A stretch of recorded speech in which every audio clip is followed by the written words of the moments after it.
Halo guys, ketemu lagi sama gua di Jaya Ternak Purwakarta. Kali ini kita bakal ngebahas sesuatu yang lagi ngetren banget nih, bisnis ayam kampung. Gak cuma sekedar hobi, ternak ayam kampung bisa jadi ladang uang yang menjanjikan loh. Gak perlu tanah luas, modal besar, siapapun bisa ikutan. Nah, di video kali ini, gua bakal kasih panduan lengkap buat kalian yang mau mulai ternak ayam kampung. Dari nol sampai sukses. Penasaran? Tonton terus videonya ya! Pertama-tama, kita mulai dari kandang. Kayak rumah kita, kandang yang nyaman bikin ayam betah, dan pastinya produktif. Nah, pertama, pilih tempat yang strategis. Jauh dari keramaian, tapi gampang dijangkau. Udara yang lancar juga penting, jangan sampai ayam-ayam kita kepanasan. Ukuran kandang juga harus pas ya, jangan sampai kekecilan, nanti ayamnya malah stres. Idealnya sih, 1 meter persegi untuk 8-10 ekor ayam. Nah, untuk jenis kandangnya sendiri, ada beberapa pilihan nih, seperti kandang battery, postal, atau wren. Kandang battery biasanya dipakai buat ayam petelur, postal buat pedaging, dan wren buat ayam kampung. Pilih yang paling cocok sama kebutuhannya. Yang nggak kalah penting, pastikan kandang punya lubang angin yang cukup dan cahaya yang terang. Lubang angin yang baik bisa mencegah ayam kepanasan dan lembab, sementara cahaya yang cukup bisa meningkatkan nafsu makan dan pertumbuhan ayam. Jangan lupa, kandang juga harus dibersihkan. Nah, setelah kandang siap, sekarang waktunya kita pilih bibit ayam kampung. Ingat, bibit yang bagus adalah kunci utama kesuksesan ternak ayam kampung. Pilih bibit yang sehat, aktif bergerak, dan pastinya bebas dari penyakit. Cara milihnya gampang kok. Lihat aja tingkah lakunya. Kalau dia lincah, responsif terhadap suara, dan punya bulu yang bersih dan mengkilap, nah itu tandanya bibit ayam kampung tersebut sehat. Umur bibit juga ngaruh loh. Idealnya, pilih bibit yang berumur 1-2 minggu.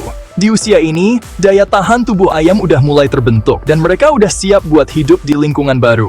Oh iya, kalau bisa, beli bibit dari peternak yang terpercaya ya, biar lebih aman dan terjamin kualitasnya. Ayam udah, kandang udah, sekarang kita bahas soal makanannya.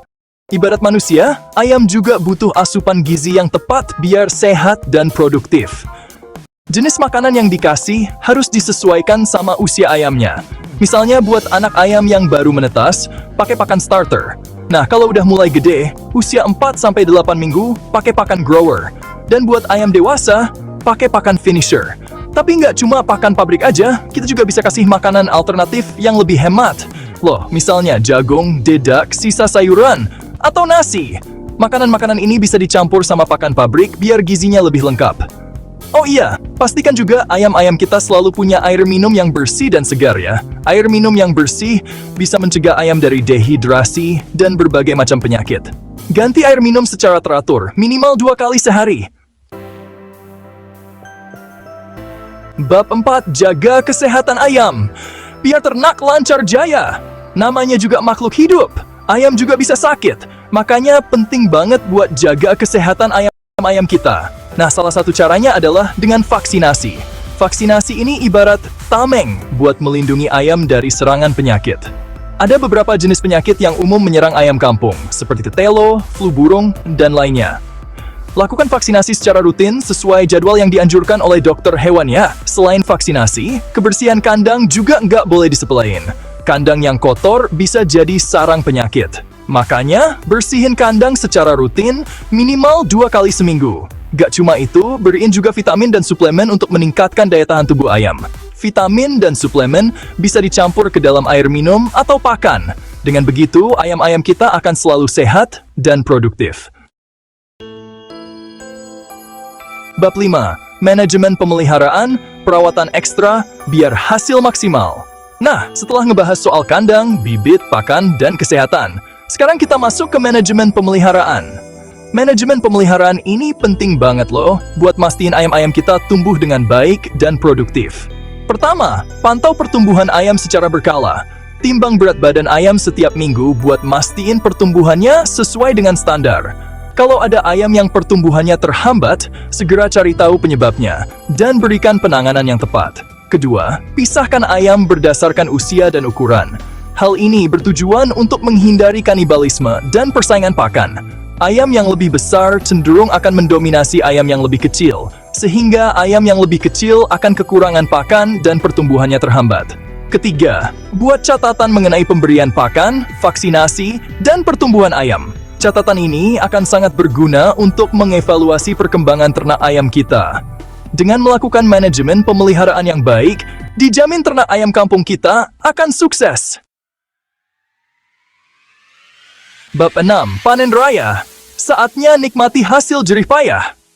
Setelah melewati proses yang panjang, akhirnya tibalah saat yang paling ditunggu-tunggu, yaitu panen. Ayam kampung biasanya bisa dipanen pada usia 2 hingga 3 bulan dengan berat sekitar 1 hingga 1,5 kilogram untuk ayam pedaging. Nah, kalau untuk ayam petelur, biasanya mulai bertelur pada usia 5 hingga 6 bulan dengan produksi telur sekitar 80 hingga 100 butir per tahun.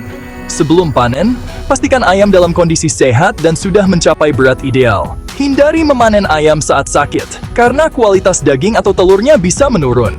Panen ayam bisa dilakukan sendiri atau menggunakan jasa pemotong ayam profesional. Pastikan proses pemotongan dilakukan secara higienis untuk menjaga kualitas daging ayam.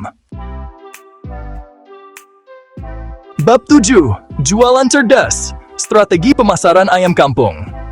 Nah, setelah panen, saatnya kita jual ayam dan telur hasil ternak kita.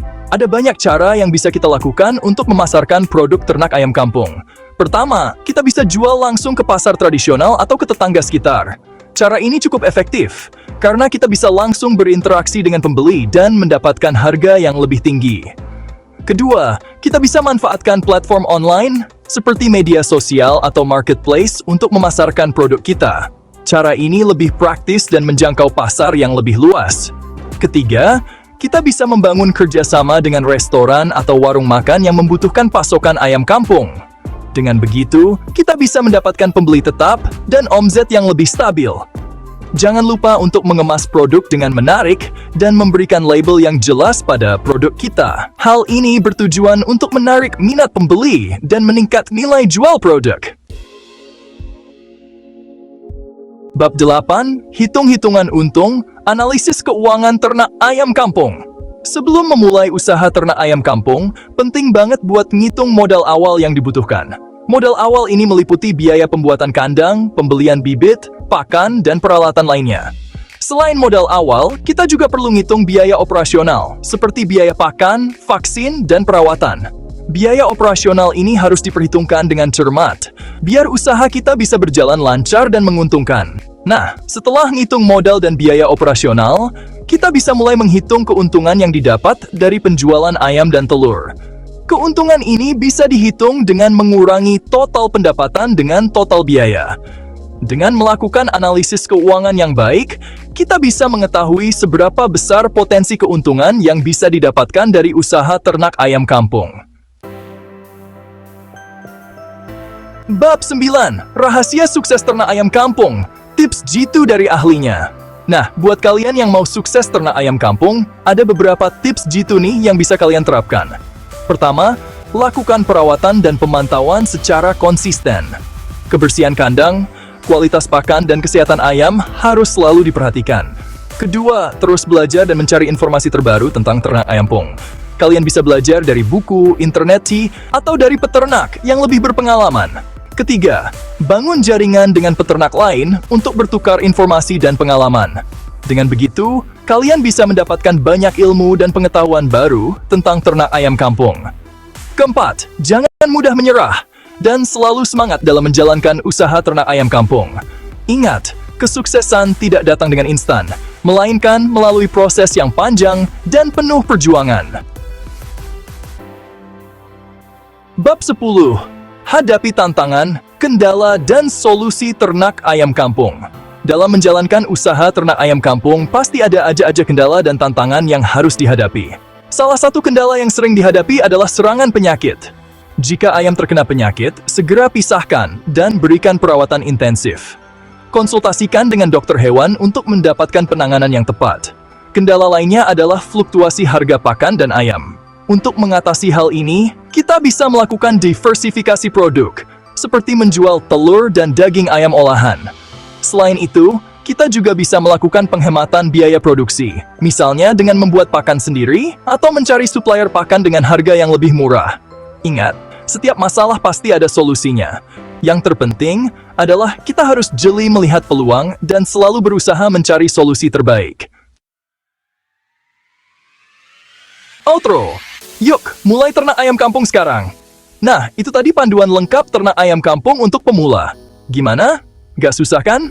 Dengan mengikuti panduan ini, diharapkan kalian dapat memulai usaha ternak ayam kampung dengan baik dan sukses. Ingat, kunci sukses ternak ayam kampung adalah ketelatenan, ketekunan, dan selalu belajar dari pengalaman.